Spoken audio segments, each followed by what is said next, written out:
Could this be the most beautiful store in Paris? What? I'm an idiot.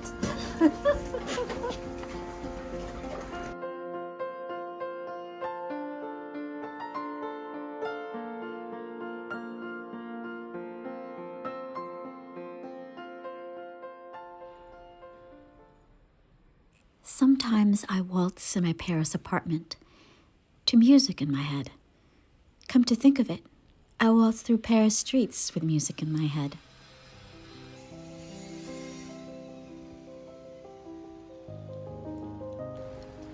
This rather glum morning, I am headed to Musee Carnavalet, which is a free museum dedicated to the history of Paris, spanning from prehistory, medieval, through the Revolution.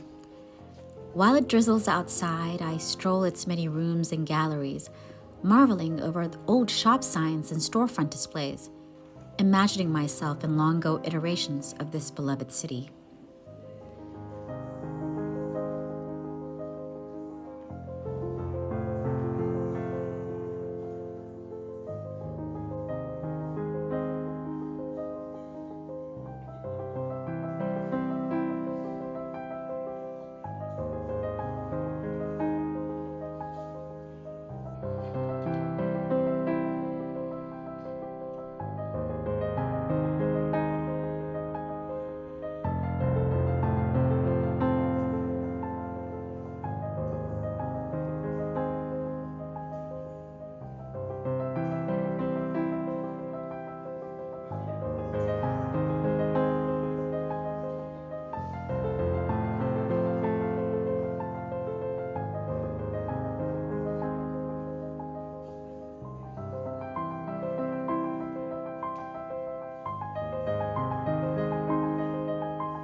The building was the former Hotel Carnavalet, built in 1546.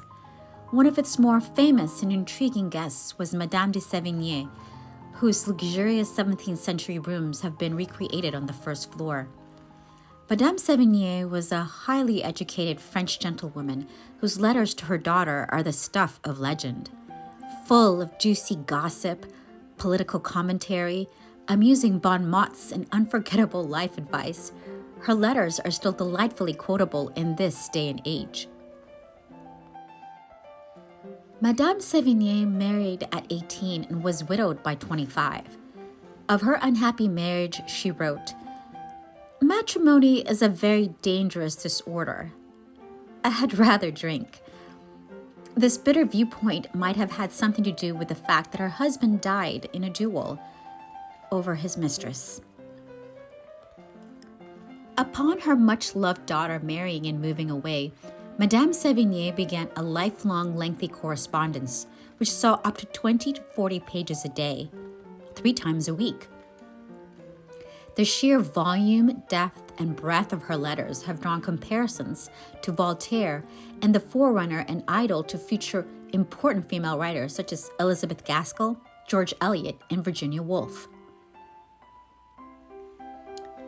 And my personal favorite and life's mantra: take chocolate so that the most unpleasant company seems good to you.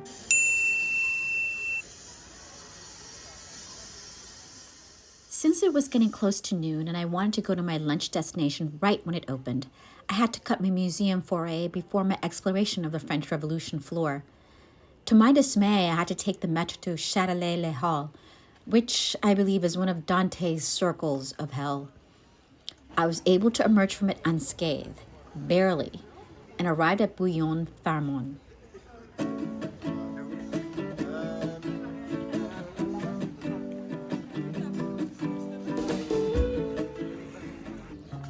I'm glad I left the museum when I did, for the restaurant already had a line outside its doors at 12 p.m. This place is popular not only with the tourists, but lots of French here too. It must be in a guidebook or some list somewhere. Restaurants all around us, but this is the only one with a line. This place is more colorful than I am. It is like Châtelet, bustling with people and fast service. This is good old-fashioned brasserie food.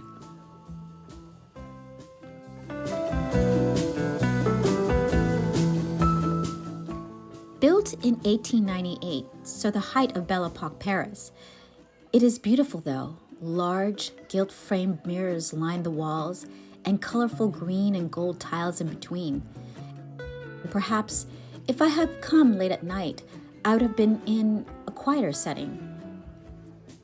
I have had my first cure of this trip, with smoked trout and dill cream to start, then duck sausage. It is all very good, actually. But I am feasting on the table next to me, a strange pair. A Midwestern American woman and a French man in their 60s.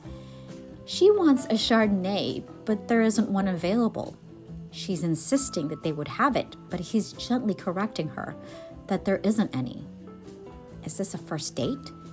Cousins from across the pond? She doesn't appear to be adventurous, but he is softly educating her on what's what. He is taking her to different places and reminding her that she needs to expand her palate, to taste different things. She agreed to a glass of Sauvignon Blanc instead. He ordered bone marrow, and it looked so interesting. 2 large hunks of bone, like a bowl full of juicy, fatty marrow inside.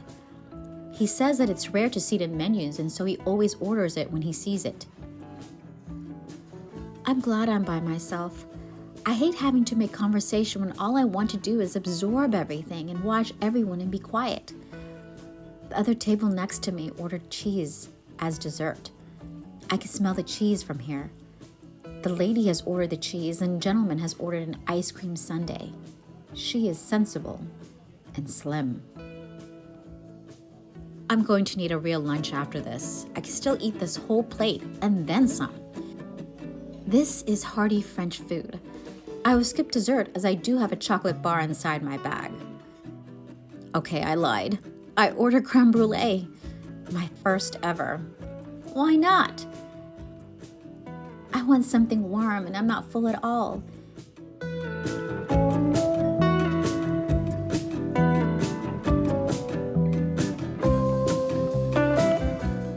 I have discovered that I love creme brulee. I think that I will attempt it this Sunday. It is creamy and rich with that sugar crackle on top. Following Pharamond, which still had a long line outside as I left, I strolled to the house of Nicolas Flamel. Yes, he was real. A real alchemist, chemist in the 1400s, and not just a fictional character in Harry Potter. Nicolas Flamel was a medieval scribe and only developed a reputation as an alchemist who created the Philosopher's Stone after his death. Rumor or fact? Legend has it that Flamel dedicated his life translating a mysterious book of alchemy by Abramelin the Mage, and in the end was able to successfully produce the Philosopher's Stone and silver, then gold at will, before achieving immortality. J.K. Rowling was not the only famous author to have written about Flamel. Victor Hugo and Isaac Newton having mentioned this strange figure in their own works.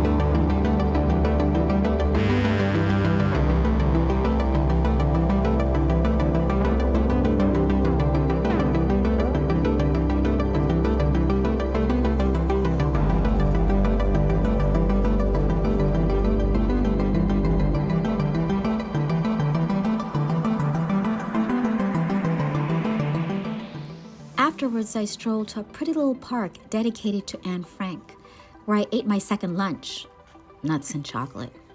I told you I was still hungry. Maybe because I was cold today, despite the walking.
Then on to La Samaritaine, which was built in the 1800s and had been closed for many, many years due to renovation, only very recently opening, just in time for my trip.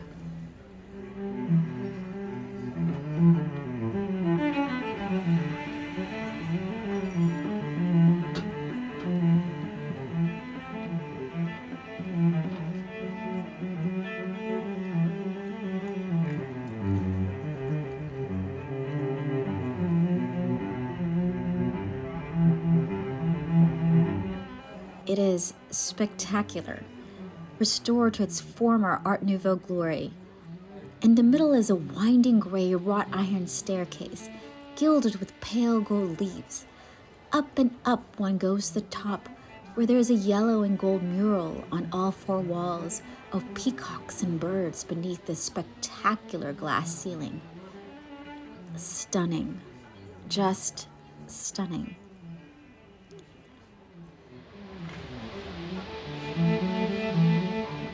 Its name, La Samaritaine, refers to a pump house that used to be in the same location.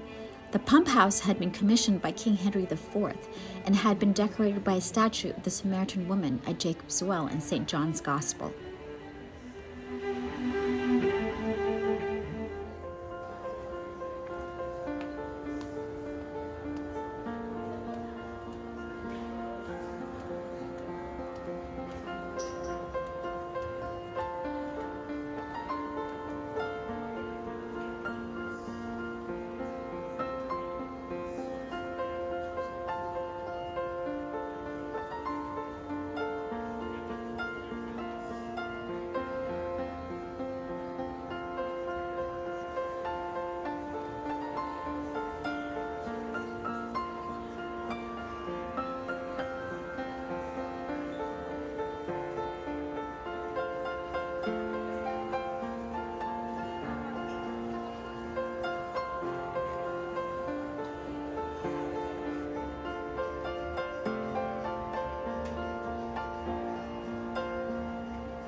Beautiful as it was, I didn't buy anything. Nothing tempted me. Just to drink in all of its restored beauty was more than enough.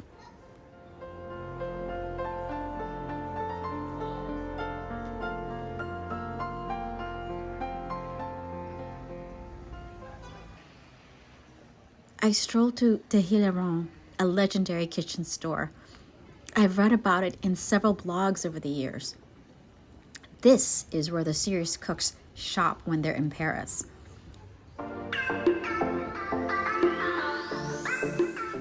Established in 1820, they're most famous for the copper cookware, which I knew I would never be able to afford.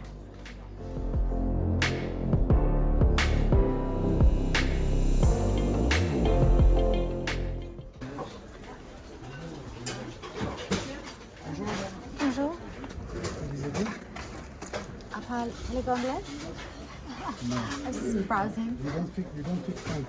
No. Why? Well, I'm an idiot.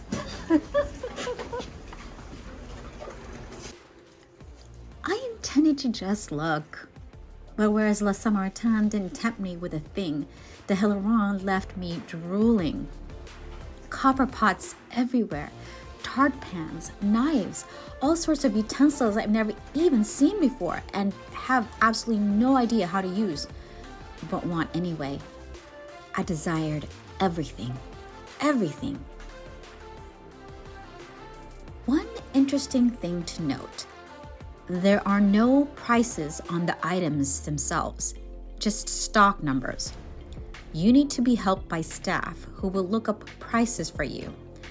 I'm not quite sure why it is this way, only that I got the sense that you must be very polite and at least attempt as much French as you possibly can to get the best help. I had the very strong feeling that the level of assistance and perhaps the price depends very much on your manners. I could be wrong. The staff will take your items as you choose them, write it down on a receipt with the prices, and hold the items at the counter. Once done, then you stand in what is usually a long line to be rung up. Another staff member wraps your items in paper and tape, sufficiently enough to be shipped if needed. From my observations with the clientele in the store, these were mostly working chefs, serious home cooks, and the 1%. A lot of them were repeat customers, despite being from other countries. I felt very humbled and poor.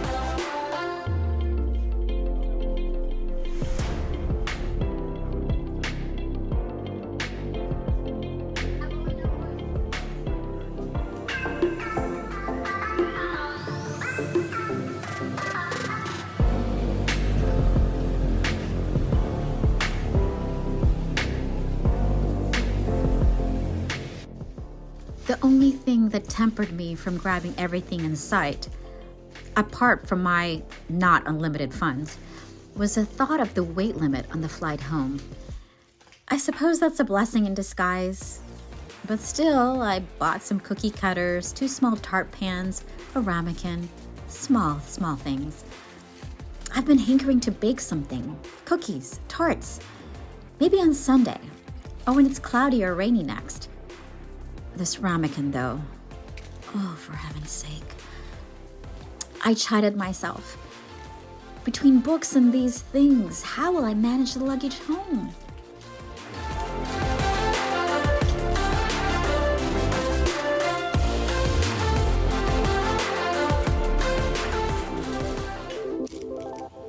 Afterwards, I headed home and made my dinner. Quiche, avocado toast, sliced apple, and hot chocolate, and strolled to the Seine. The sun came out finally, and it is warm and sunny this early evening. I made a picnic on the bank, and someone strolling by wished me bon appétit.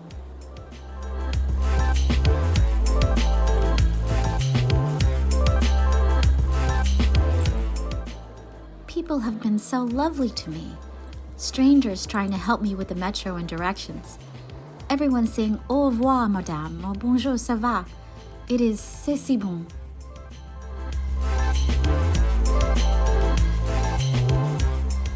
I am writing this as the sun sets over the Seine.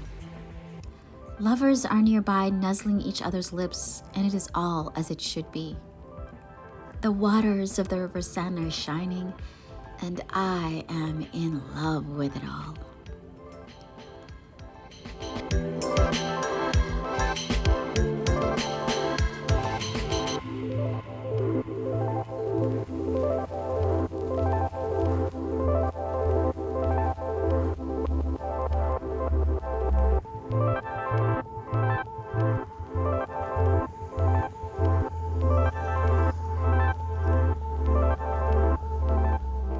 The sun has been covered by a passing cloud and it is getting colder. It is, after all, after 8 p.m., but still light. I shall make the slow walk home, listening to sappy love songs, with the Eiffel Tower behind me and the gleaming sun on my right.